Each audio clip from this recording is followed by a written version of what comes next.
नमस्कार दोस्तों, मैं राकेश कुमार आप सभी का आपके अपने YouTube चैनल तैयारी जीत की बाई RK सर में स्वागत करता हूं। और दोस्तों, आज RRC ग्रुप डी एग्ज़ाम्स 2022 की 12 सितंबर के फर्स्ट शिफ्ट में पूछे गए जितने भी क्वेश्चंस मुझे मिले हैं सब इस वीडियो में डिस्कस करेंगे। तो पूरी वीडियो को ज़रूर देखिएगा। वीडियो अच्छी लगेगी तो लाइक ज़रूर करिएगा। और दोस्तों, ये क्वेश्चंस अगर 100% रियल होंगे तो आपको चैनल सब्सक्राइब करना है। जी हाँ दोस्तों, ये जो भी क्वेश्चंस बता रहे हैं ये 100% रियल आपके एग्जाम्स में पूछे गए क्वेश्चंस है। दोस्तों, इस बात पे वीडियो को शेयर करना, वीडियो को लाइक करना और चैनल को सब्सक्राइब करना तो बनता है। तो आज आप लोग को वीडियो को अधिक से अधिक शेयर करना है। और दोस्तों, कोई भी क्वेश्चंस में डाउट है डायरेक्टली आप हमें व्हाट्सअप कर सकते हैं या फिर वीडियो के कमेंट बॉक्स में भी आप हमें बता सकते हैं। कोई भी क्वेश्चंस अगर आपको याद है तो आप हमें व्हाट्सअप कर सकते हैं या फिर वीडियो के कमेंट में बता सकते हैं। चलिए क्वेश्चंस देखते हैं।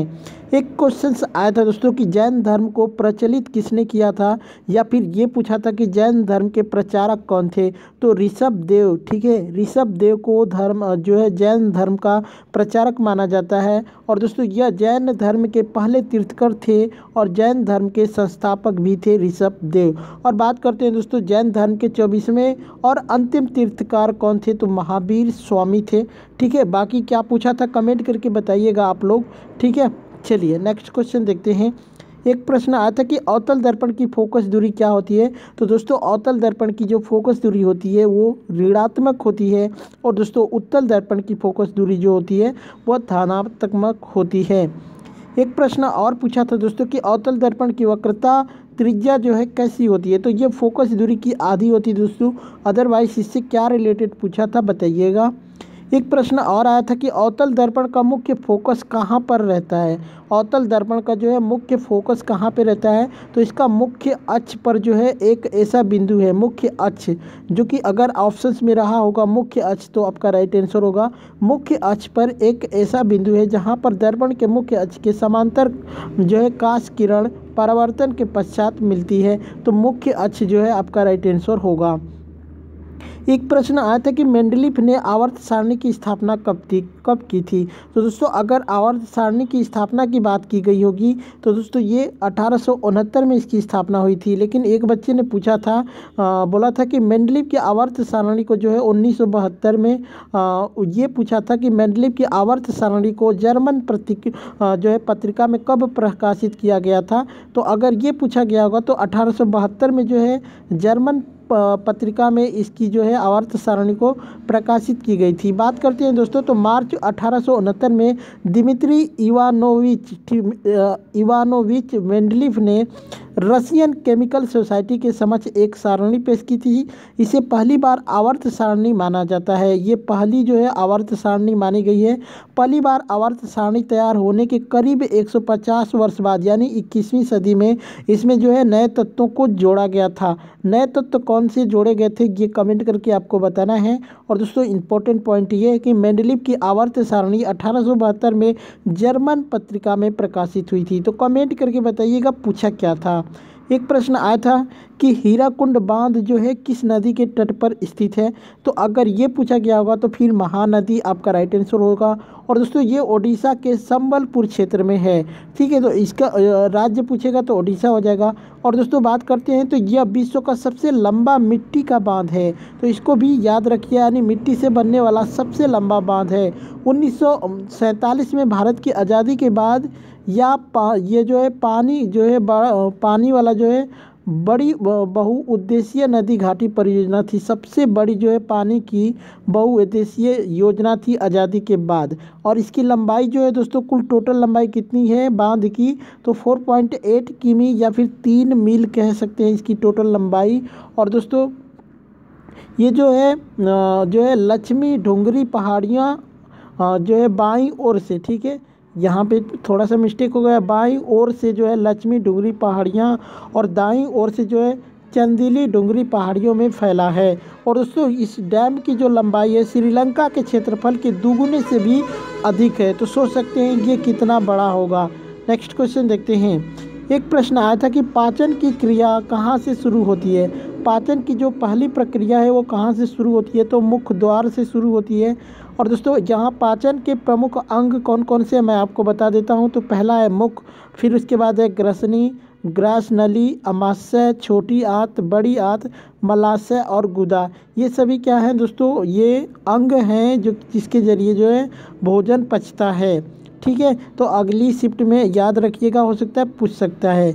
एक प्रश्न आया था कि बच्चे को पेट में पोषण कहाँ से प्राप्त होता है, तो माँ के रुधिर से इसको जो है पोषण प्राप्त होता है, जिसको प्लेसेंटा कहा जाता है। तो प्लेसेंटा अगर ऑप्शंस में रहा होगा तो आप राइट आंसर कर सकते हैं। या फिर बच्चों को पूछा गया होगा कि पेट में बच्चों को जो है किसके जरिए जो है पोषण प्राप्त होता है, तो गर्भनाल के जरिए जो है पोषण प्राप्त होता है बच्चों को। तो अगर ये पूछा गया होगा कि किसके जरिए, तो गर्भनाल हो जाएगा, और किससे, तो ये हो जाएगा माँ की रुधिर से। बाकी क्या पूछा था कमेंट करके बताइएगा, ऑप्शंस भी बताइएगा। एक प्रश्न आया था कि भारत में कितने प्रकार की पंचायती राज व्यवस्था है, तो त्रिस्तरीय पंचायती राज व्यवस्था है भारत में। ऑप्शंस में 3 दिया था, तो 3 आपका राइट आंसर होगा। बात करते हैं तो वर्ष 1993 में जो है 73वें व 74वें संविधान संशोधन के माध्यम से भारत में त्रिस्तरीय पंचायती राज व्यवस्था को संवैधानिक दर्जा प्राप्त हुआ था। त्रिस्तरीय पंचायती राज व्यवस्था में ग्राम पंचायत, पंचायत समिति और जिला परिषद को शामिल किया गया था। ठीक है, चलिए नेक्स्ट क्वेश्चन देखते हैं। एक प्रश्न आया था कि लघु उद्योग को कौन सी समिति ने स्थापित की थी, तो अगर कौन सी समिति ने स्थापित की थी, तो ये स्थापित करने वाली समिति थी कर्वे समिति, जो कि 1955 में इसके द्वारा जो है लघु उद्योग को स्थापित किया गया था। बात करते हैं दोस्तों, इसमें जो है वृद्धि किस समिति ने इसमें जो लघु उद्योगों में वृद्धि किया था, तो आबिद हुसैन समिति 1997 में जो है लघु उद्योगों और मध्यम उद्योगों में जो है वृद्धि की गई थी। तो वृद्धि वाला पूछा था या फिर स्थापना वाला, कमेंट करके बताना है आप लोगों को। एक प्रश्न आया था कि किस अनुच्छेद के तहत बच्चों को बाल श्रम पर प्रतिबंध लगाया गया है, तो दोस्तों अनुच्छेद 23 जो है, या फिर पूछा गया था कि अनुच्छेद 23 किससे संबंधित है। तो बात करते हैं अनुच्छेद 23 के जरिए जो है भारत की केंद्र सरकार ने 1986 में बाल श्रम निषेध और नियमन पर जो है अधिनियम पारित किया था, और इसके जरिए जो है 14 वर्ष के बच्चों को जो है किसी भी कार्य क्षेत्र में जो है काम करवाना एक दंडनीय अपराध माना जाएगा इसके तहत। ठीक है, एक प्रश्न आया था दोस्तों कि ढोंडो केशव कर्वे ने प्रथम महिला विश्वविद्यालय की स्थापना कहाँ पर की थी, या फिर पूछा गया था कि ये जो है श्रीमती नाथीबाई दामोदर थाकेर से, ठीक है, SNDT की स्थापना कहाँ पर हुई थी, तो इसकी स्थापना मुंबई में हुई थी। बात करते हैं दोस्तों इस विद्यालय का नाम क्या था, तो श्रीमती नाथीबाई दामोदर धाकेर से, ये उसका नाम था, जिसको SNDT कहा जाता है। और इसकी स्थापना 5 जुलाई 1916 में डॉक्टर जो है ढोंडो केशव कर्वे के जरिए की गई थी। तो आप कमेंट करके बताइएगा आपके ऑप्शंस में क्या था, क्या पूछा था। एक प्रश्न आया था तंबाकू निषेध दिवस कब मनाया जाता है, तो दोस्तों तंबाकू निषेध दिवस जो है इस बार 31 मई को यानी बुधवार को मनाया गया था। और इस बार की जो थीम थी वो थी WHO द्वारा इसकी थीम रखी गई थी, जिसका नाम है तंबाकू हमारे पर्यावरण के लिए खतरा है। तो ये 2022 की थीम थी। एक प्रश्न आया था कि कैल्शियम का परमाणु क्रमांक कितना है, तो राइट आंसर हो जाएगा 20। एक प्रश्न आया था दोस्तों कि महाराष्ट्र गुजरात में कौन सी मिट्टी पाई जाती है, तो यहाँ पे काली मिट्टी पाई जाती है। और दोस्तों काली मिट्टी जो है मुख्यतः महाराष्ट्र, कर्नाटक, गुजरात और मध्य प्रदेश में पाई जाती है। और इस मिट्टी में जो है मैग्नीशियम, चूना, लौह तत्व तथा कार्बनिक पदार्थों की जो है अधिकता ज़्यादा पाई जाती है। एक प्रश्न आया था दोस्तों कि RBI के द्वारा 2010 में आंध्र प्रदेश में फाइनेंशियल किस समिति द्वारा पारित हुआ था, या फिर क्या पूछा था, कमेंट करके बताइएगा, और इसका आंसर भी कमेंट करिएगा आप लोग। एक प्रश्न आया था कि हॉर्नबिल उत्सव किस राज्य में मनाया जाता है, तो इसका राइट आंसर हो जाएगा नागालैंड में। एक प्रश्न आया था दोस्तों कि राष्ट्रगान को मौलिक कर्तव्य के रूप में कब जोड़ा गया था। तो 42वें संविधान संशोधन 1976 के तहत जो है सरदार सौर सिंह समिति की अनुशंसा में इसको जो है राष्ट्रगान को जो है मौलिक कर्तव्य के रूप में जोड़ा गया। बात करते हैं राष्ट्रगान को रविंद्रनाथ टैगोर द्वारा बंगाली भाषा में लिखा गया था। 1905 में तत्वबोधिनी पत्रिका के एक अंक में इसको जो है प्रकाशित किया गया था। पूरे गाने में पूरे गाने में 5 छंद होते हैं इसमें, और राष्ट्रगान को 52 सेकंड में गाया जाता है। तो दोस्तों यही सब प्रश्न मुझे फर्स्ट शिफ्ट के आज के मिले हैं 12 सितंबर 2022 के। बाकी वीडियो कैसी लगी कमेंट करके बताइएगा, अच्छी लगी हो तो लाइक शेयर ज़रूर करिएगा। चलिए चलते हैं, मिलते हैं नेक्स्ट वीडियो में, तब तक के लिए जय हिंद जय भारत।